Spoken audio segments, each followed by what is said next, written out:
Good afternoon. Yes. Okay, good. And welcome to the 2017 Robert Furchgott Lecture. We are delighted to have Eric Kandel from Columbia University Medical Center with us today to give this year's Robert Furchgott Lecture. Eric, happy to have you here. Welcome. Thank you. As you came in, you were handed a brochure with an overview of our speaker's career. That same brochure also contains the short bios of this year's Robert Furchgott award winners. These are junior SUNY Downstate scientists who were honored for their research achievements in an award ceremony back in May this year. As you know, the Furchgott Society makes awards to graduate students for excellence in research, outstanding research awards for graduating medical students, and since 2010 has awarded Robert Furchgott scholarships to junior clinical or basic scientists. In total, the Society has now given out more than 40 awards in the course of 12 years. And all that, of course, was made possible by the contributions, membership contributions of our Society members, and also by corporate sponsor donations. And special thanks go today to Nyrx Medical Technology, which is supporting today's events. With that, I want to ask President Riley to come to the podium. Thank you. Good afternoon.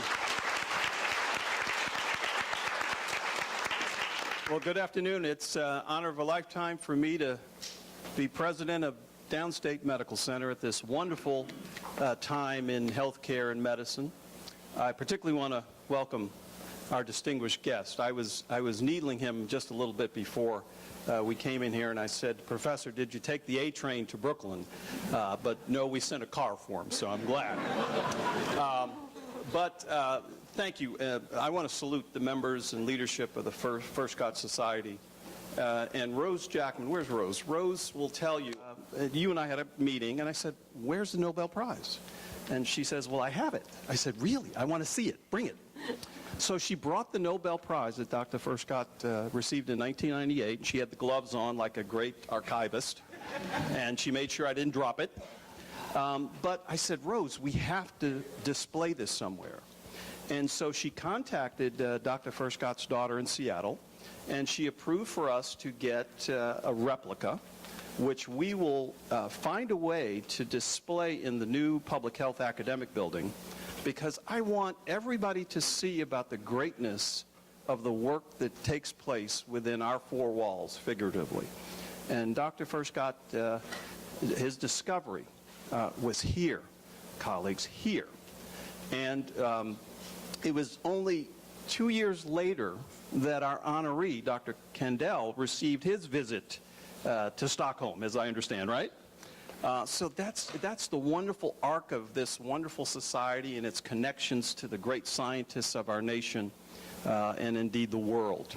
And that's why it's so important that we keep the memory, the passion for scientific discovery alive through this society that Dr. Furchgott really exemplifies. And I want to thank all of you and the leadership for what you do to keep the flame going. Now, we're about science. And we're in a sort of little curious time in our nation's history where there's a worrisome anti-science sentiment emanating from Washington, D.C. But I won't get too political today. But I will assure you that those of us who are entrusted with the care of these institutions and great men and women of science will always, always embrace scientific discovery as the way to improve the human condition. And so with that, I think it is appropriate that we get this wonderful lecture started in a second, Professor. But before that, I have to recognize the leader of the Furchgott Society. Where's Henry? Henry, I'd like you to come back up. And on behalf of all of us who cherish the work, the memory, the spirit, the scientific prowess of Dr. Furchgott, I want to recognize you with this beautiful piece here, quite heavy, by the way. But this says, in appreciation to Henry Teague, Ph.D., Distinguished Professor of Physiology and Pharmacology, for outstanding leadership and service to SUNY Downstate Medical Center as President of the Robert R. Furchgott Society 2010 through 2017. Job well done, Professor. Every year since 2007, the Robert F. Furchgott Society selects a professor whose ideals and research has contributed to the scientific community in a trailblazing way, and our speaker today has done just that. As a professor at Columbia University, professor and director at the Kavli Institute for Brain Science, co-director of the Mortimer B. Zuckerman Mind-Brain Behavior Institute, and senior investigator at the Howard Hughes Medical Institute, he dedicated his career towards understanding one of the most complex functions of the brain, how we remember learned information, by investigating it at the molecular level. Since his appointment at Columbia University in 1974, he has received over 20 honorary degrees and recognized with many awards, including the Nobel Prize in 2000. The research that gave him recognition for the Nobel Prize was describing the molecular mechanisms of memory storage in aplasia and rodents. This work was evidence that Hebbian learning existed at the cellular level in both invertebrates and mammalian organisms and paved the way for the field of learning and memory. His current efforts have now expanded to animal modeling of memory disorders, mental illness, and substance abuse. His reductionist approach to science has also made him an outstanding author, from describing the parallels of art and science to informing students like myself through one of the most trusted textbooks in the field, The Principles of Neuroscience. His lecture today will be a discussion on the biology of memory and age-related impairments to memory. So please join me in welcoming Dr. Eric Kandel. I'm delighted to be here and would like to speak to you about memory and age-related memory loss, not a moment too soon. I should begin by saying it's a real honor for me to give the Furchgott lecture. I realize the enormous contribution he made, and I realize what a wonderful institution this is. And this is my first visit here, and I'm enjoying myself tremendously. I hope you will invite me again sometime in the future. So I would like to speak to you about memory and the aging brain, and this is a recent phenomenon. We were not concerned with memory storage problems in the aging population when I was a medical student. Would you know why?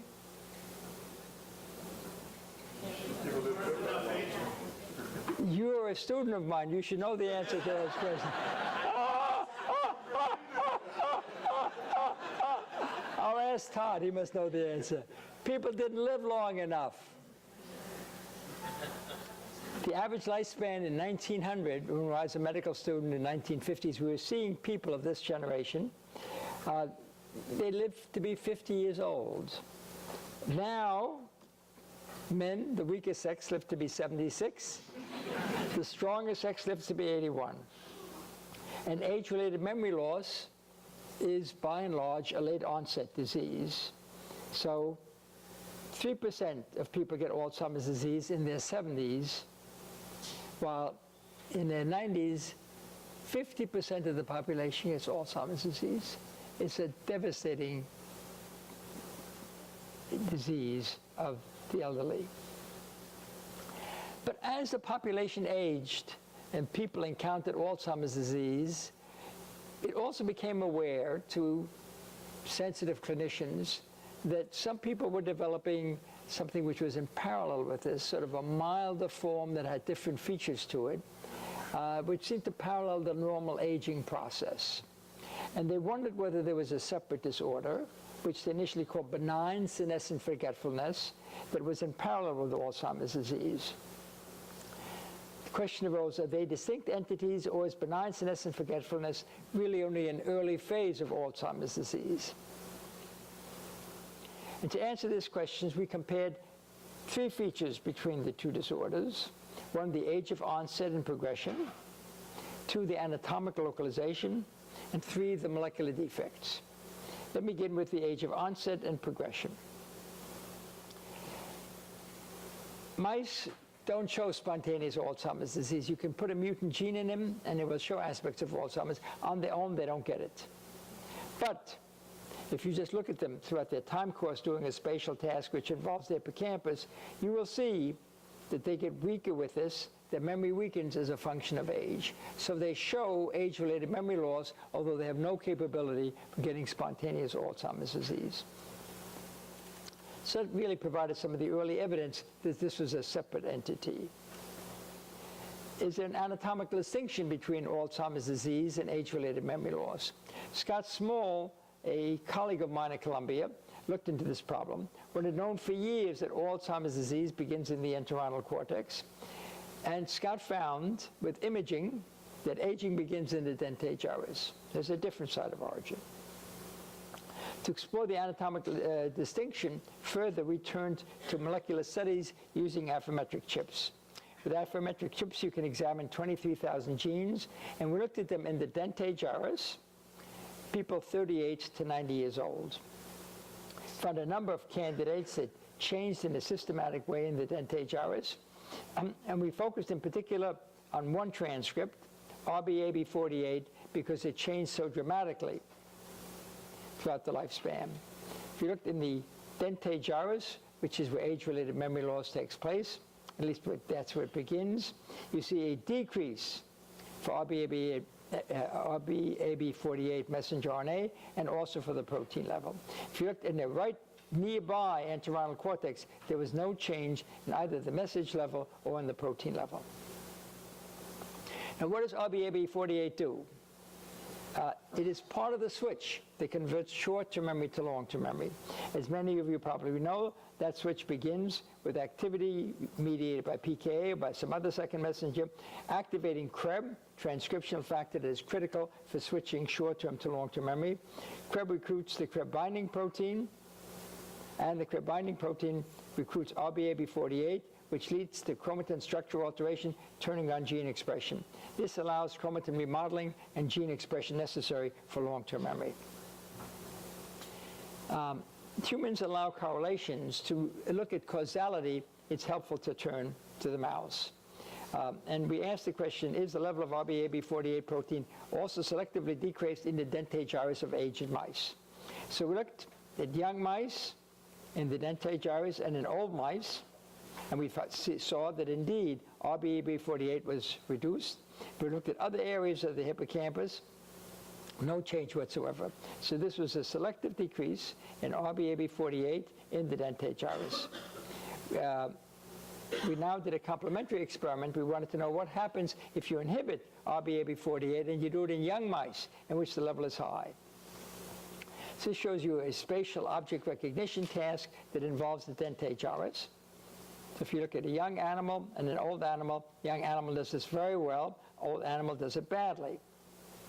If you take a young animal and you inhibit RBAB48, you have a memory loss. If you take an old animal and you upregulate RBAB48, you restore the memory to that of a young animal. So this one molecule in this one area had a critical role in age-related memory loss. So we asked the question, does inhibition of RBAB48 in mice recapitulate the imaging pattern of the dentate gyrus dysfunction seen in aging people? And we did imaging and we showed this is the dentate gyrus normally. And in mice as in people, when you inhibit it, you see that there is much less activity in the dentate gyrus. And this just graphs you out. This is control, and this is when RBAB48 is inhibited. The rest of the hippocampus is not affected by inhibiting RBAB48. It selectively involves the dentate gyrus. So this summarizes what I've said so far.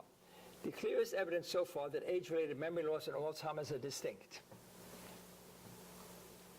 Age-related memory loss begins in the 40s. Alzheimer's disease, with the exception of a very rare genetic form, begins in the mid-60s. The anatomical localization is also different. Age-related memory loss begins in the dentate gyrus. Alzheimer's disease begins in the entorhinal cortex. And the molecular defect is different. Humans show a linear decrease in RBAB48, both message and protein. Old mice have increased have decreased RBAB48.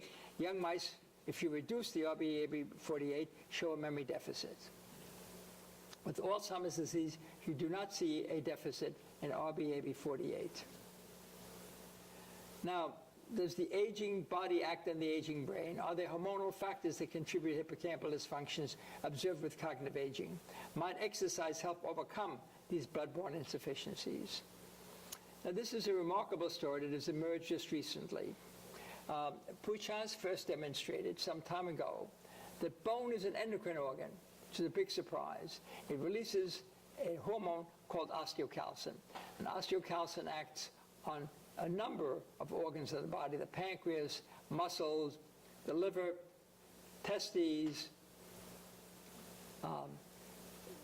and clearly the question was, does it get into the brain?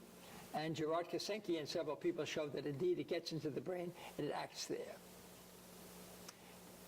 Osteocalcin, in fact, has an influence in the brain. It counteracts anxiety and depression in animal models, and it enhances spatial learning and memory. So osteocalcin gets into the brain and acts in the brain in order to affect both mood and learning capability. And so this raised the question, does osteocalcin affect age-related memory loss? And this is when I began to collaborate with Gerard Kosenki in order to explore this process. We first asked whether direct administration of osteocalcin in the dentate gyrus enhances contextual fear discrimination in both young and old animals. We showed that in the young animal, if we gave osteocalcin, we enhanced discrimination, and we also did it in the old animal. But only in the dentate gyrus. We had no effect in other regions of the brain, like such as CA3. Osteocalcin mediates this action by means of RBAB48. Osteocalcin cannot ameliorate age-related memory loss when RBAB40 function is inhibited in the dentate gyrus. So this is osteocalcin action. When you express a dominant negative, you have no effect whatsoever. Osteocalcin, it doesn't have any action if RBAB48 is inhibited. The behavioral effects of osteocalcin administration also act as a function of age. So if you have a young animal and an aged animal doing an object recognition task, the aged animal doesn't do anywhere as well as the young animal. But if you give the aged animal osteocalcin, it does much better. It acts almost comparable to a young animal. Osteocalcin administration also enhances memory performances in the young mice. So not only does it improve the memory performance of elderly mice, but young mice also boost their memory. So this is an aged animal getting osteocalcin, improves its memory, but even a young animal, whoops, does much better once it has gotten osteocalcin. So clearly this osteocalcin stuff is good for you. When you inject osteocalcin directly into the dentate gyrus, it increases the level of pKa, phospho-Krebs, and RBAB48. These are all components of the switch that convert short-term to long-term memory. By contrast, osteocalcin knockout mice have a low amount of phospho-Krebs and RB48. This is the wild type. Look at the level of Krebs going down, and look at the level of RBAB48, dramatically reduced. Systemic osteocalcin passes through the blood-brain barrier, and osteocalcin accumulates in the dentate gyrus and the CA3 region. And it's recognized by an antibody that reacts with both endogenous and recombinant osteocalcin. And this, of course, suggested that there's a specific receptor. And recently, we've identified the receptor.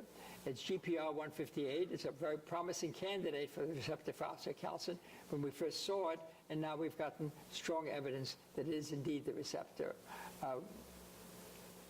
We were able to get it with mass spec, and we've been able to study it in some detail.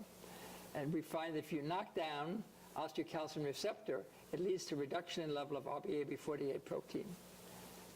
So this is the knockdown of GFP. This is control. Knockdown osteocalcin, you see a significant reduction in the level of the RBAB48 protein.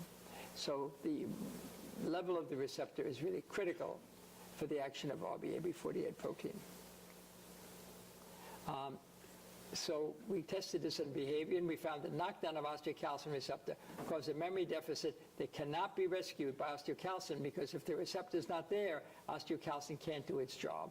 This shows you a novel object recognition task, and this is osteocalcin administration does nothing for it because the receptor on which it has to act is not there.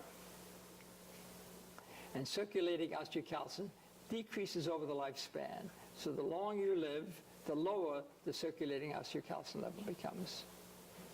And if you exercise, if you move your bones, you increase the level of osteocalcin, and it greatly enhances your cognitive capabilities. So aged mice injected with osteocalcin move around and are very active, while aged mice injected with saline slump around and do very little. So let me summarize what I've said. Osteocalcin released by bone mediates age-related memory loss through CREB1 and RBAB48. Because aging is associated with decreasing bone mass, this decrease in osteocalcin could contribute to age-related memory loss. Conversely, this might explain the beneficial effects on cognition in the age of vigorous exercise, which builds bone mass. The reversibility of age-related memory loss strengthens the idea that age-related memory loss and Alzheimer's disease are distinct disorders. A sound body assures a sound mind. So the overall summary is, age-related memory loss and Alzheimer's are quite different disease. Age-related memory loss begins early and it progresses linearly. Alzheimer's disease becomes late and is irreversible. Age-related memory loss involves the dentate gyrus. Alzheimer's disease involves the entorhinal cortex. The molecular defect in age-related memory loss is decreasing RBAB48 and cyclic AMP signaling. There is no or minor loss of nerve cells.